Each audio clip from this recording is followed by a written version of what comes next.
Hey, what's up? Okay, we're here with the unboxing of some of my new cards so I can do some of my new readings. Okay, so I've got my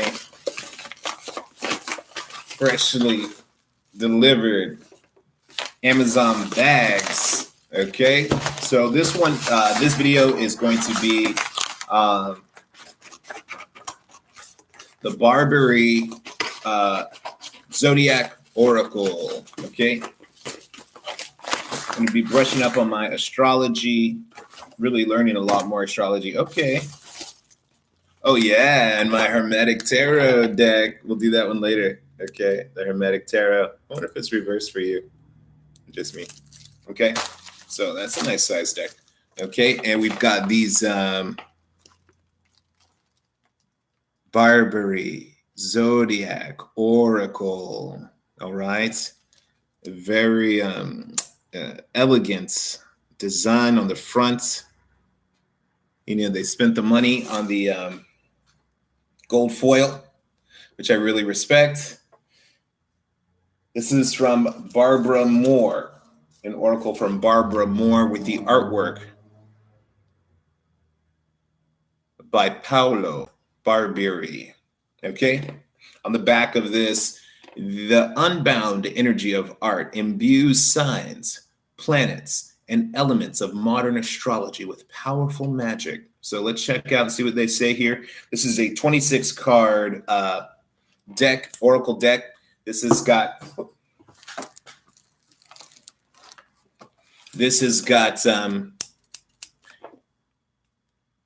a nice little cardboard box here. Okay. I see that they mark it in Chinese. Looks like Italian, French, and Spanish. Okay. So some of the bigger European places. Got my Chinese friends coming up. I love China. Okay, here we go. So now let's check out this beautiful box. We're going to open this up. Okay, let's see if we can see it. I'm sorry. Let's just move this down. This will be easier for you.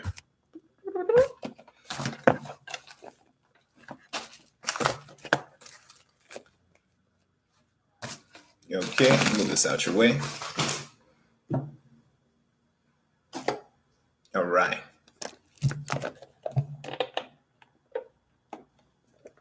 So we can, what I really like is when you get a box that is reusable, that's really nice and elegant. And, you know, you can see that they put the artwork, they put the effort into the box, and this box is going to stand the test of time for any reader. This is something you're going to be able to throw in your backpack and go into your purse and go and do readings impromptu on the fly while you're out. So I think that's really awesome. Okay.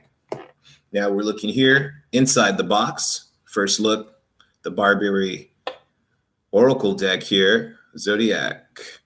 Fantastic. Okay, very elegant. Again, as I said, now we see some very rich artwork. I myself am a huge art fan. Okay, so I really respect well-published materials, well-bound materials.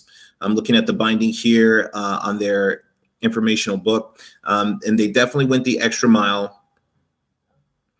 Lo Scarbio, it looks like is the publisher. Okay. Now I'm opening it. Okay, now I have, you know, this is not the most expensive binding I've seen, and that's totally fine. I can see it's kind of splitting a bit as it opens here, and that's fine. This is something that most of these pages are actually probably going to be in a foreign language.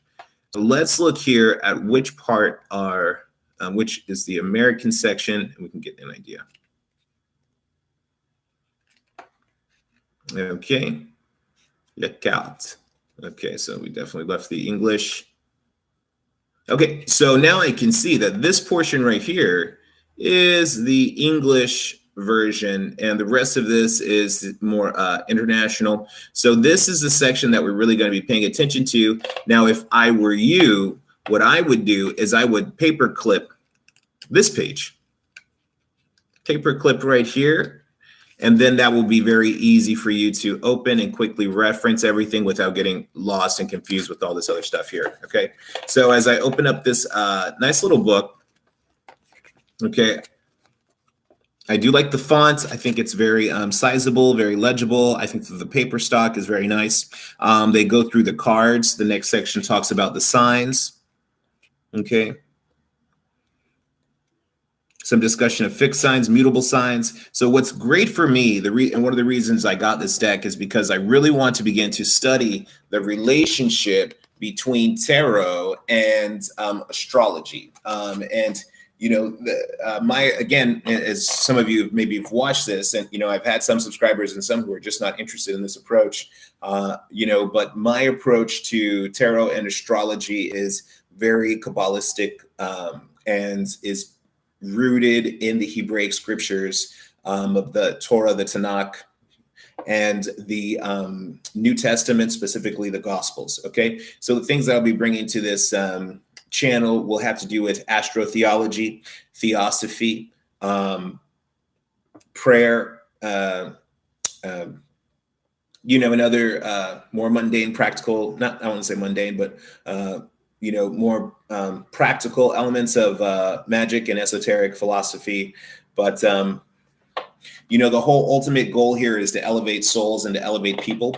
So I don't want to just bring like the daily kind of astrology. I want to really see how this plays out in more of a cosmological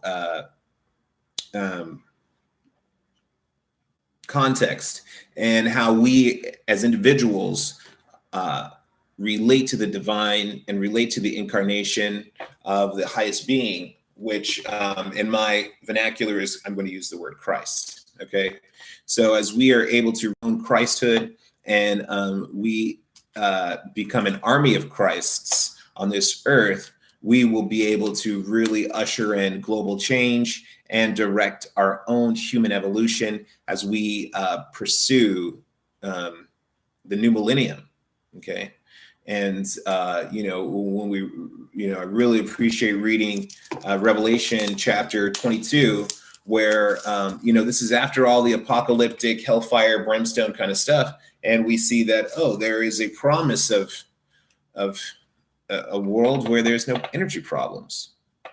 There's a promise of the world where we are returning to this Edenic paradise, where we have a relationship that's reestablished with animals and nature, and that we, you know, we're free from just the isolation of being a mortal human, and that we actually will have more powerful and deliberate relationships with our ancestors and with angelic beings. Because again, when we're considering this millennial kingdom, this is something that is beyond time. These are people who have probably have come and gone that are now alive and resurrected and interacting together in the future.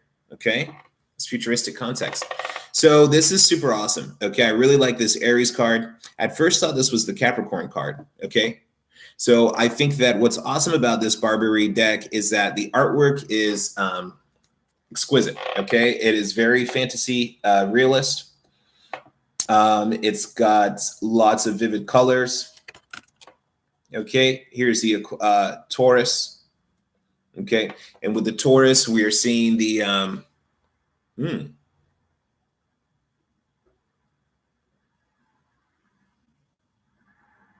wow, we're seeing some powerful faces here. We see the bull. Again, we're seeing the bull as more of a feminine vibe. So, and we see this other feminine creature here. So again, this reminds me of the planetary ruler of Venus. This reminds me of Hathor. Okay, the Egyptian royal goddess. Okay. You know, and like even with the Aries card, we see that Aries is rising up out of this volcanic energy, out of this, you know, great tumult of prime power, okay, an emergence. Yeah, then we have this powerful Taurus. Then we have the dualism of the Gemini, okay, the fiery and the watery aspects, this yin-yang quality here of these almost mummified looking creatures here, individuals. We have Cancer. It's super cool. This is cool. Looks like a superhero. Okay, this is Cancer at the bottom of the ocean, chilling in the deep. Okay, the crab arms, taking care of his own little world. Okay, I like that. And we've got some cool little phantom serpents in the back. Leo, powerful feminine figure, very similar to the Strength card. In the tarot, you see she's holding this the peak of a castle or some kind of phallic symbol. Okay, I'm sure it represents a feminine with a masculine power. Virgo, the virgin, self-contained, glorious in her own right, in her own world, in her own sphere, minding her own business, perceiving all. Libra, well,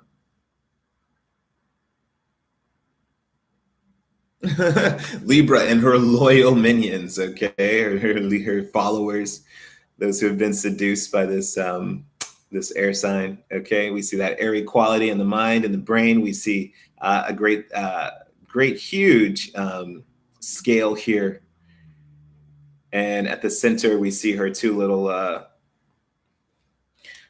minions who seem to be bowing and worshiping her. Okay. All right, here we go. Scorpio, here is me. Okay, I like this. Let's see what we got.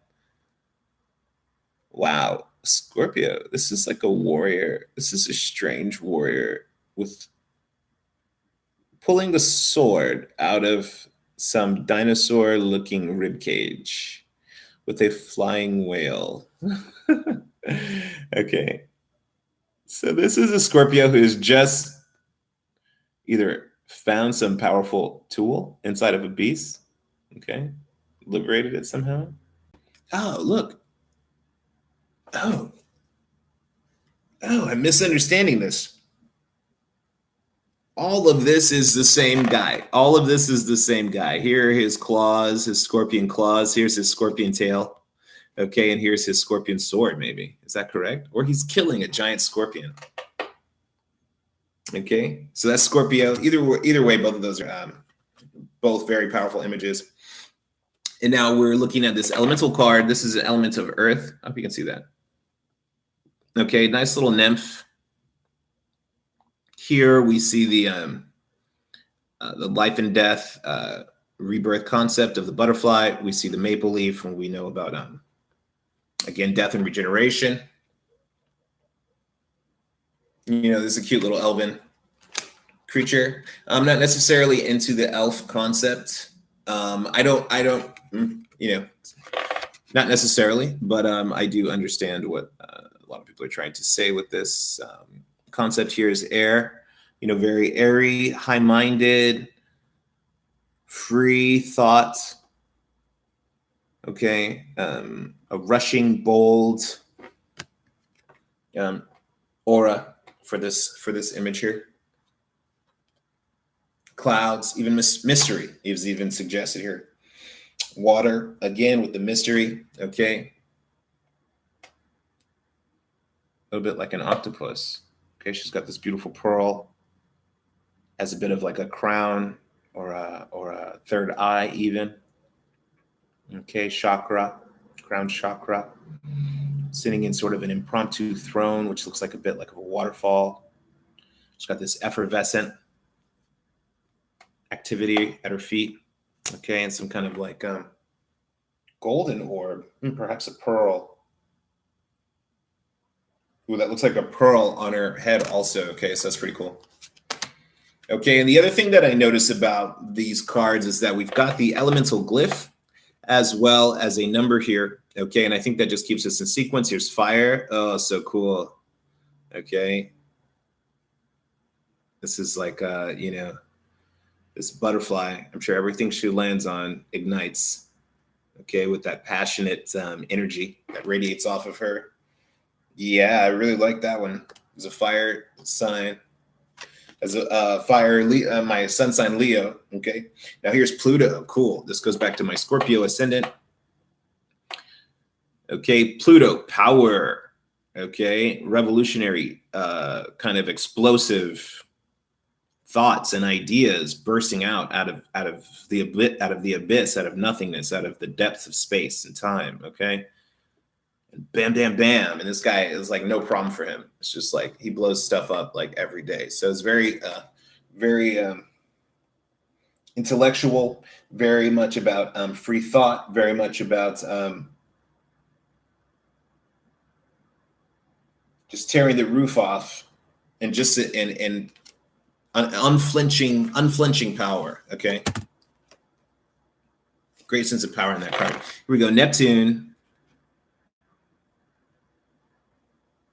This cool guy in the deep, pushing forward, almost like he's penetrating this egg as if he was a sperm of some kind.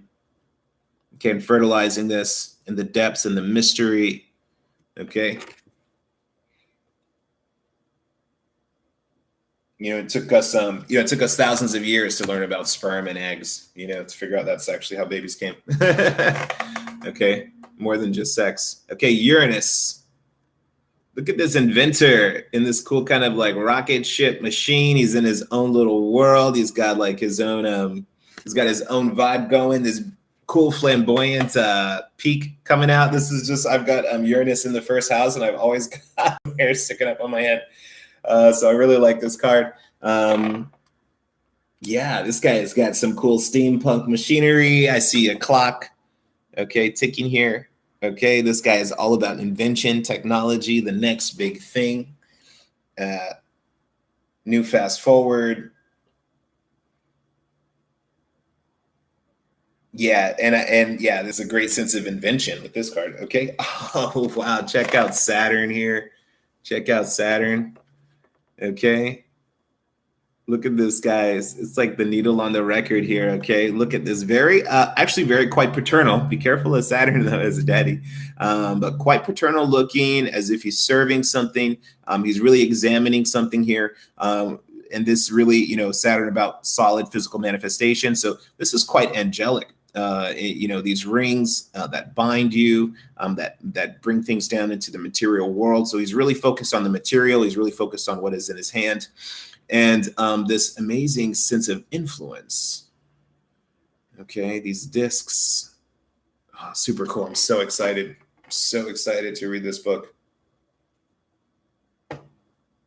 He's got a crown on, and this is actually, it's like a bowl of water. He's actually holding, like he's a bit of a smoky, amorphous fellow who materializes, becomes even more and more solid. He's holding this bowl of water with these moons coming out. Okay, just got to think of the moons of Saturn also. If any of you follow any signs. Jupiter. Expansive. Just grows and takes it over. I'm shocked that he's not kind of like an more overweight character. Okay. Which is honestly what I think of with Jupiter, because sometimes when Jupiter passes through different parts of my horoscope, I will gain weight. So, but this is super cool. This is super cool because this is a visionary. He's looking out into the cosmos and he's filling it. He's expanding into every space that he sees. And I think that's the planet of Sagittarius. Is that right? Okay. So let's see here further. We've got Mars. This awesome ethnic warrior. I like that. Okay. He's got this cool shield. Looks like an African styled, an African shape shield. Okay. This is kind of the thing that you would see in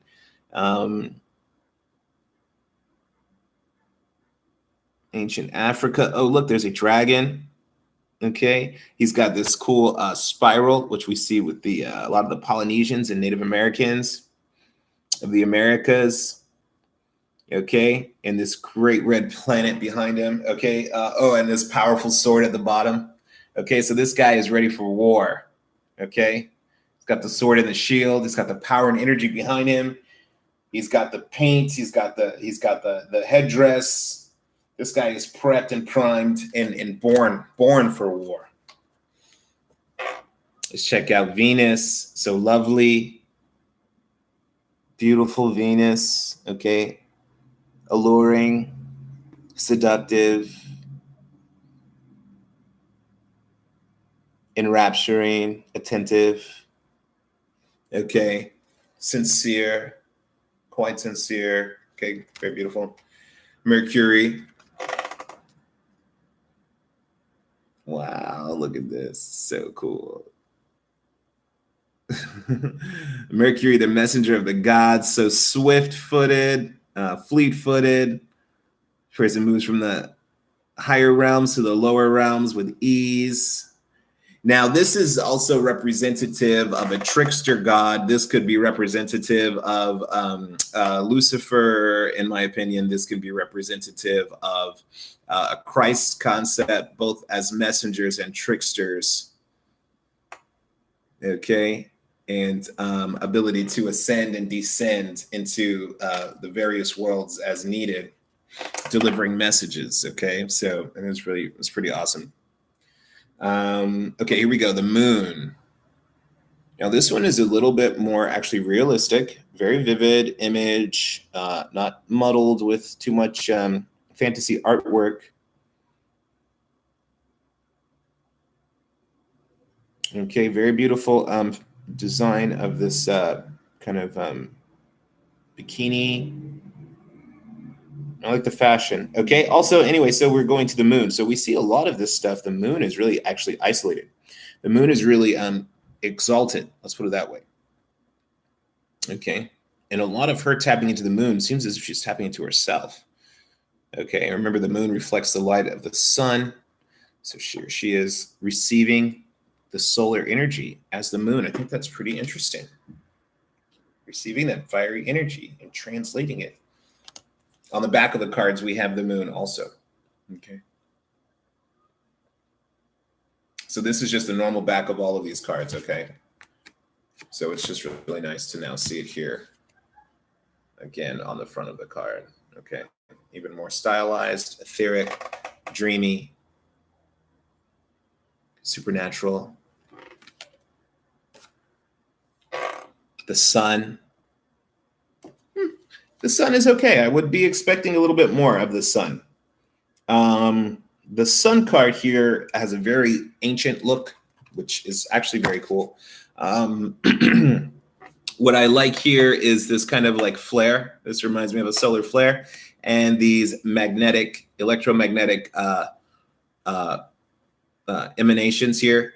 You know, and if you study any solar science, I really love science. So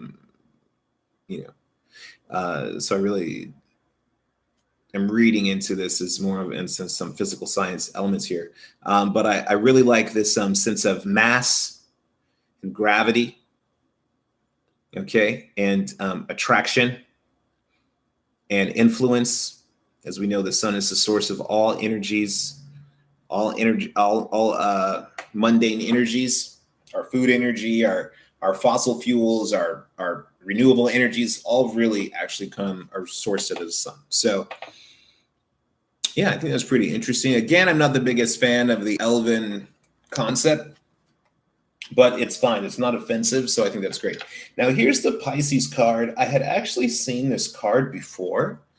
I had seen an image before at least, but I expected the card to be a little bit different. This is much more colorful than I thought it was going to be.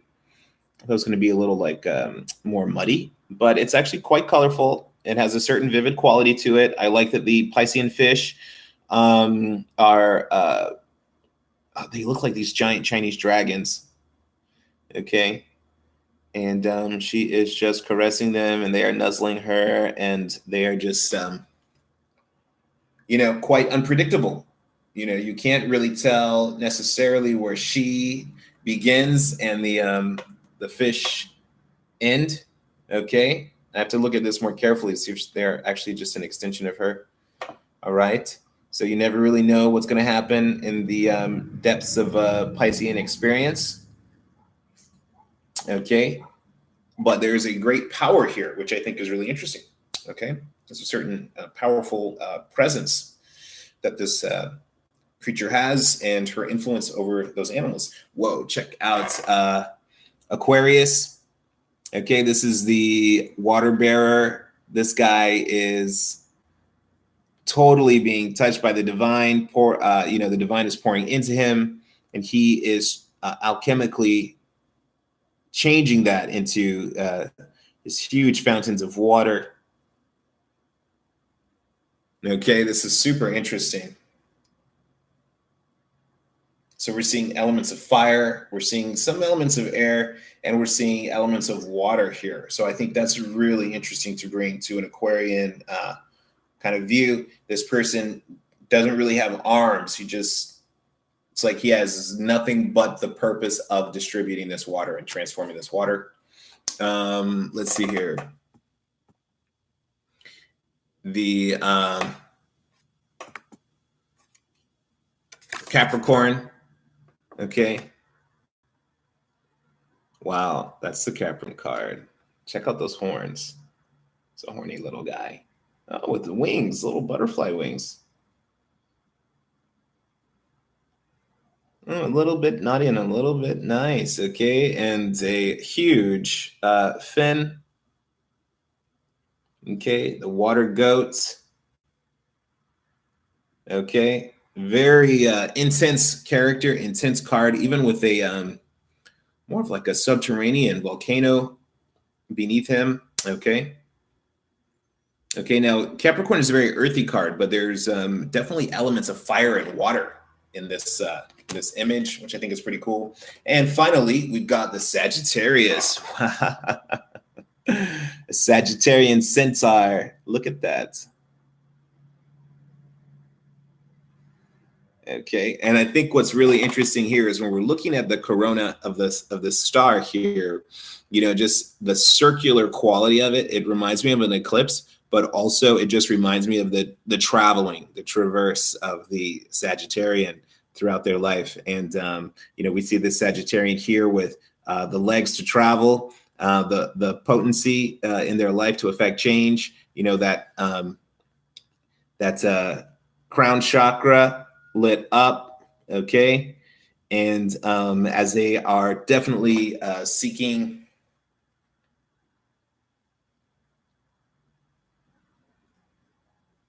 to manifest certain spiritual truths here on Earth, okay?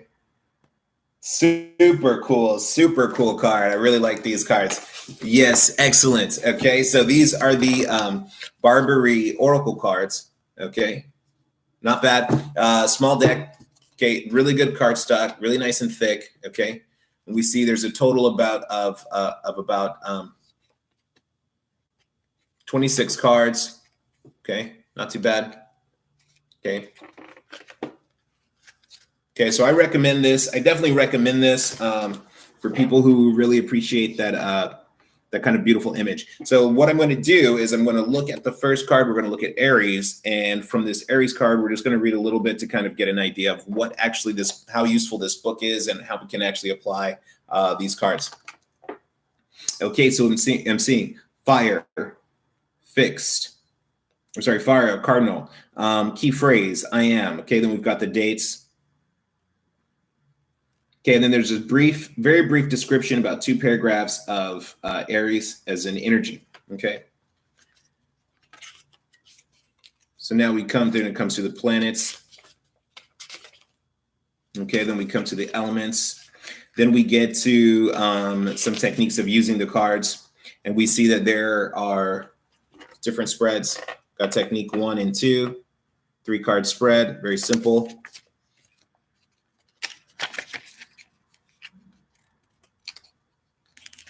And we have an advanced advice spread, astrological house spread. Okay, and this is a gem right here, that we actually have a list of what this energy influences in the 12 houses. Okay, so if I were, for instance, to have Aries, if I were to do this spread here, like this is a really cool looking spread. I'm going to do this. This looks like the 12 house spread. And if I were to pull Aries in the first house, it would say that this would be influencing my my self-image, my personality, my ambitions, my drives, my body.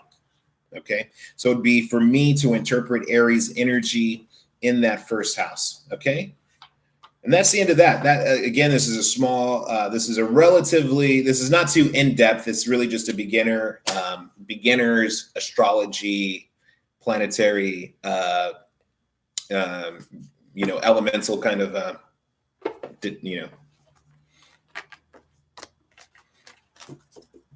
discussion here. Okay, on what these cards mean.